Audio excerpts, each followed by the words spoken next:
très bien. Donc, après avoir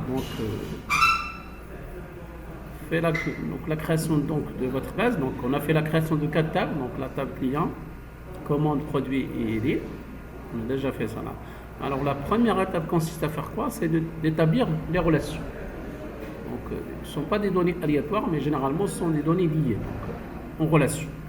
Et ensuite, vous pouvez saisir, vous pouvez donc réaliser, établir des requêtes, vous pouvez faire des états, etc. On verra ça par la suite. Alors c'est quoi une relation en fait?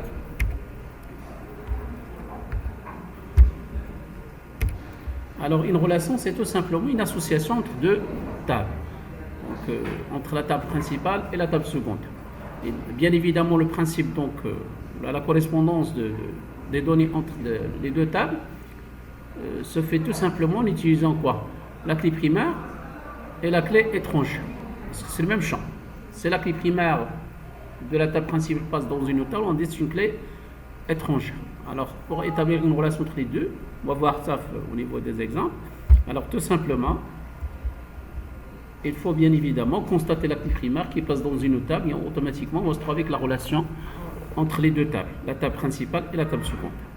Donc soit vous devez normalement disposer des règles de gestion. On verra donc des exemples.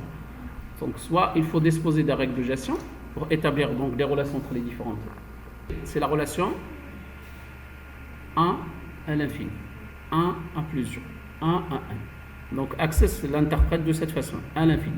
On verra donc au moment où vous glissez la clé primaire vers la clé étrangère, c'est vous glissez donc de la table principale vers la table secondaire, automatiquement vous aurez donc la relation et 1 côté table principale et l'infini côté secondaire, la clé étrangère.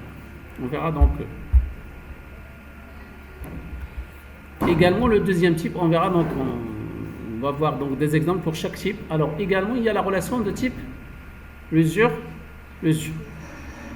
Généralement, donc, cette relation, elle n'existe pas. Donc, au niveau de la conception, ça existe. Mais au niveau de la réalisation, ça va être impossible. Donc, la seule façon, on verra, donc, on va traduire la relation plusieurs en deux relations 1 plus. On verra donc également donc, ce cas-là. Et également, donc, il y a la troisième possibilité. Donc, le troisième type, c'est la relation 1. C'est rarement trouvé, mais ça existe. Donc, on verra quand est-ce qu'on va utiliser. Il y a deux raisons. Soit vous allez donc diviser une table de grande taille, donc qui contient plusieurs champs, pour la simplifier, vous allez la diviser en deux, automatiquement la relation entre la table 1 et la table 2, qui contient les mêmes champs, juste pour des raisons pour simplifier un petit peu la table. Alors automatiquement la relation, on verra donc un exemple de la table client par exemple, je peux la diviser en deux. J'ai des champs à partager et j'ai des champs par exemple à cacher ou à ne pas partager. Donc il y a deux raisons, soit pour alléger une table, soit pour des raisons de sécurité.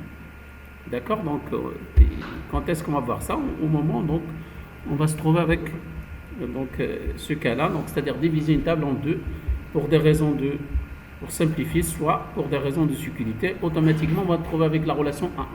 C'est-à-dire la clé primaire, elle est étrangère dans la deuxième table. Et également, il est primaire dans la deuxième table, elle est étrangère dans l'autre sens. Le même champ. C'est le même champ qui se répète dans les deux. Clé primaire dans les deux sens et également étrangère dans les deux sens. Automatiquement, la seule relation possible, c'est 1. Au niveau de la conception, on ne sait jamais, vous avez une relation 1-1. C'est quoi la règle? Il faut fusionner les deux tables.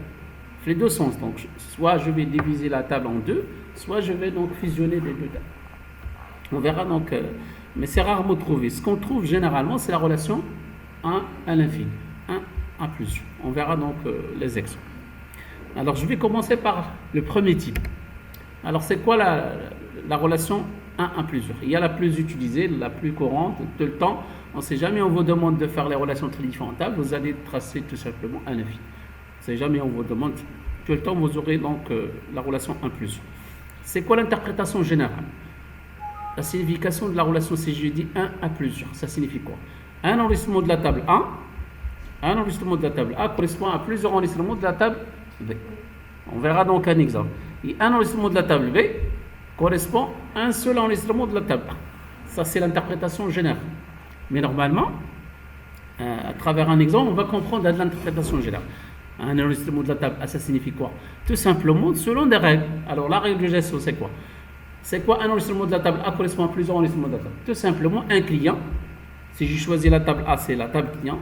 Et la table B, c'est la table commande. la signification d'un enregistrement de la table A correspond à plusieurs enregistrements de la table B. La signification, c'est quoi? Tout simplement, un client, la réalité, peut réaliser plusieurs commandes. Donc, automatiquement, le numéro de la carte nationale se répète, la clé étrangère se répète dans la table commande. Il peut réaliser la commande numéro 10, il peut réaliser la commande numéro 20, etc. Et le sens inverse également, il faut la lire dans les deux sens. Une commande généralement est réalisée par un seul client. C'est pour cela qu'on se trouve avec 1 ici et l'infini flux de son. Donc Access vous donne donc la relation de cette manière-là. Tout simplement, comment on va faire? Un glissement. Vous allez glisser tout simplement la clé primaire vers la clé étrangère. Généralement, c'est le même champ. C'est le CIN qui se répète donc. D'accord? On va voir donc l'exemple réellement sur Access. Alors le deuxième, ça c'est le premier type. Alors le deuxième type, c'est quoi? C'est la relation plusieurs. Donc il y a trois types de relations. Un plusieurs, c'est elle ou couramment utilisé. Tout le temps, on va se trouver avec la relation à l'infini. À l'exemple, voilà. Bien sûr, toujours, il faut demander la règle de gestion. Il ne faut pas établir des relations comme ça. Il faut demander c'est quoi la règle que vous avez utilisée. Donc la règle, c'est quoi? Un client peut réaliser et une commande peut être réalisée. Donc c'est ça la signification. Alors maintenant, on va passer à le deuxième type. Alors, c'est quoi l'interprétation générale? Un enregistrement de la table A correspond à plusieurs enregistrements de la table B et inversement. Les deux sens, bien évidemment. Exemple. Si je choisis la table commande et la table produit, c'est quoi la règle? La règle de gestion 3 et 4. Donc, un enregistrement, en fait, une commande peut contenir, dans une commande, je peux commander plusieurs produits. Peut contenir plusieurs produits. Et également, on fait le sens inverse. Un produit peut être acheté, peut être commandé plusieurs fois, dans plusieurs commandes. Donc, on va se trouver avec quoi? Ici, donc,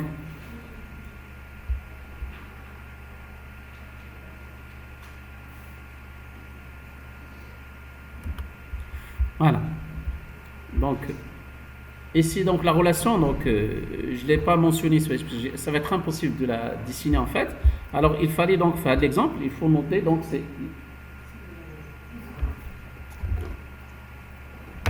Alors, tout simplement, la relation, c'est quoi? C'est tout simplement entre la table commande et la table. Quelle relation? De plusieurs. C'est entre la table commande et la table produit. C'est ça la réalité. Donc, il faut dessiner ici donc l'infini et l'infini. Access, bien évidemment, vous n'aurez pas cette possibilité. Access ne nous donne pas cette possibilité. Impossible de faire l'infini et l'infini. Même si vous glissez, qu'est-ce que vous allez glisser? Vous glissez la clé primaire vers la clé quoi? Donc, c'est deux clés donc, en fait, différentes. Donc, la relation, c'est plusieurs. Alors, la seule solution, ce qu'il faut faire, c'est ça. C'est tout simplement de faire quoi? C'est la création d'une table de jonction, une table intermédiaire. Il y a la table libre. Donc, c'est pour cela qu'on a introduit la table libre. Donc, la réalité, il y a la table commande et produit, mais normalement, la règle, c'est quoi? On ne sait jamais, vous avez la relation plusieurs. Il faut faire la création d'une troisième table. Ça s'appelle la table de jonction, qui va relier quoi? D'une manière intermédiaire entre la table commande et la table produit. Donc, on va créer donc une table intermédiaire. La troisième, c'est la table ligne. Et généralement, qu'est-ce qui contient la table ligne? Donc, les clés primaires, voilà, très bien. La clé primaire de la table A et la table B. D'accord? Et également, la quantité. Pourquoi on a introduit la quantité? Je vais commander un produit dans une commande combien de fois? La quantité, c'est obligatoire. C'est une propriété, bien évidemment, obligatoire. Et voilà, on va se trouver avec quoi? C'est quoi la relation plusieurs? On n'en fait que deux relations. 1 à plusieurs. À l'infini, les deux sens, bien évidemment, toujours vers la table intermédiaire. Et voilà, donc vous aurez automatiquement toutes les relations possibles. D'accord? Donc, alors on va dessiner, en fait, on va schématiser les relations sur Access. On suppose que vous avez déjà les tables. Je pense que vous l'avez déjà réalisé. Voilà. Également les structures, vérifiez également la clé primaire, etc. Pour chaque table. Est-ce que vous avez fait ça? Voilà. La clé primaire pour la table ligne, elle est composée de deux champs. Attention à ça. Également pour la table produit, c'est la référence. On suppose que vous avez déjà cette structure. Alors maintenant, on va passer à la réalisation des relations. Alors comment je fais? Alors tout simplement, vous passez par les outils de la base de données. Alors pour établir des relations entre différentes tables, vous passez par les outils de la base de données. C'est bon? Et en face, là, vous avez déjà donc la commande relation. Alors automatiquement, vous aurez bien évidemment de cette manière-là. Donc je ne l'ai pas ici, mais de toute façon, voilà, vous aurez ça. L'assistant vous régénère la manière comment je peux faire donc les relations. Alors vous affichez les tables nécessaires. Nous avons 4 tables. Voilà. Il faut les insérer donc de votre façon. Vous pouvez les déplacer facilement de cette manière-là également. Voilà. Alors on va commencer par la première relation. C'est entre quoi? C'est entre la table client et la table commande. Alors la règle c'est quoi? C'est glisser la clé primaire vers la clé étrangère. C'est le même champ. Généralement on trouve le même champ et vous relâchez, vous aurez automatiquement quoi? L'assistant vous régénère la manière comment je peux faire la relation entre les deux. Alors déjà vérifiez tout d'abord le même champ, le numéro CIN qui se trouve dans la table client et commande, vérifiez ça. Également le type c'est 1 à plusieurs. Également il faut appliquer l'intégrité de référence. Pourquoi? Donc pour que le système, le SGBD, vérifie la cohérence des données. Si vous ne couchez pas cette option, le système va ignorer donc la cohérence des données.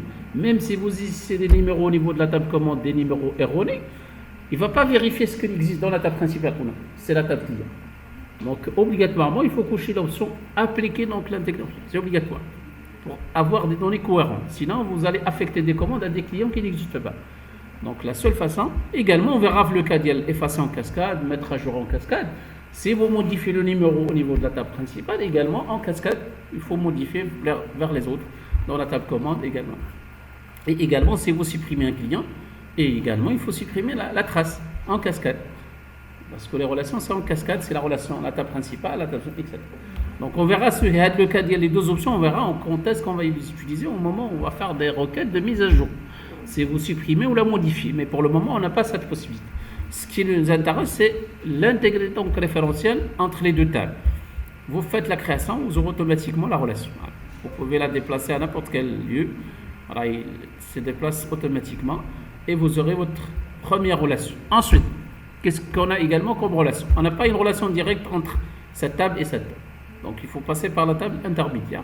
C'est numéro de commande et vous relâchez, appliquez. Faites la création, automatiquement vous aurez la deuxième relation. Également la troisième qui nous reste, c'est entre la table principale toujours. C'est quelle table? C'est la table produit. Également, glissez la référence, toujours la clé primaire vers la clé étrangère et vous relâchez, appliquez et vous aurez donc la dernière relation. Et voilà. Et vous pouvez l'imprimer, vous pouvez donc l'insérer, imprimer écran. La capture d'écran, il y a des utilitaires qui permettent de capter l'écran ou la imprimer écran, là, comme la touche, et vous faites coller quelque part PowerPoint ou la Word, etc. Vous êtes libre. Vous pouvez l'insérer, donc vous connaissez déjà. Donc, si vous souhaiterez donc faire une description ou une explication, donc, facilement. Voilà.